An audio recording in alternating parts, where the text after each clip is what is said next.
L'association est une association ancienne parce qu'elle a été créée en 1994 avec différents intervenants et principalement automobiles à l'époque, puisque les constructeurs nationaux d'automobiles étaient présents et Renault VI à l'époque, qui s'appelait aujourd'hui Renault Trucks, était membre fondateur. Et donc, bien évidemment, les professions du gaz, les gaziers ont rejoint cette association. Il y a eu une petite baisse de fréquentation lorsque, après le Grenelle de l'environnement, on ne parlait plus trop du gaz, mais surtout d'électrique et de l'hybride. Donc les constructeurs automobiles français sont sortis malheureusement de l'association pour l'instant. J'espère bien les faire revenir un jour prochain. Et par contre, depuis 2 ans, on constate que tous les constructeurs de camions sont présents dans notre association.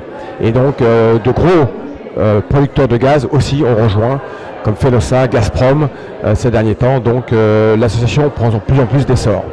Pour nous, c'est important parce que la première question que me posent les transporteurs, lorsqu'on dit que le gaz est à un prix intéressant par rapport au gazole, c'est le montant de la fiscalité.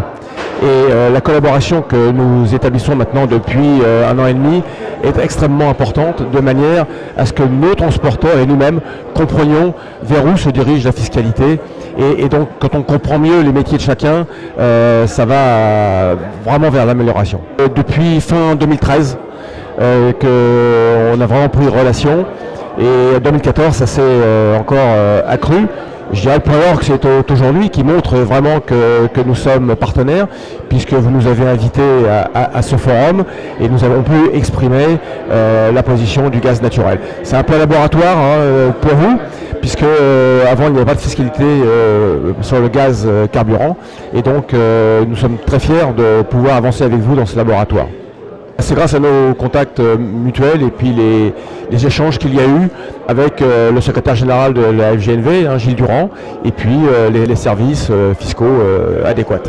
Et on va encore renforcer, puisque tout à l'heure j'ai proposé, et c'était accepté, que nous fassions une réunion avec la direction régionale de Lyon et nos transporteurs qui ont un projet équilibre, donc basé sur le gaz naturel, et cet échange encore avec eux-mêmes et la spécialiste chez nous des carburants alternatifs sera à mon avis très profitable pour tout le monde.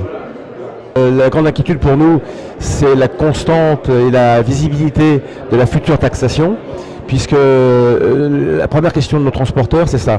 Aujourd'hui, le gaz est à un prix intéressant, mais si effectivement il y a un gros transfert du gazole sur le gaz naturel, un jour la fiscalité va augmenter. Et pour investir dans les matériels lourds, ils ont besoin de savoir où ils vont. Et donc ça va être difficile pour les douanes et pour le service de l'État d'avoir une visibilité à au-delà de 5 ans, mais c'est absolument nécessaire pour qu'on fidélise cette nouvelle filière. Excellente. D'abord, si je dis le contraire, vous n'allez plus m'inviter. Et puis, non, très excellent. On a vu que c'est parfaite collaboration. On a vu l'intérêt que portent les services de la douane à cette nouvelle filière. Donc, pour moi, je sors rassuré si j'avais besoin de l'être. Mais vraiment, pour nous, c'était important d'être présent. Vous nous avez donné la parole. On a pu encore échanger. Donc, c'est comme ça qu'on collabore. C'est comme ça qu'on avance ensemble.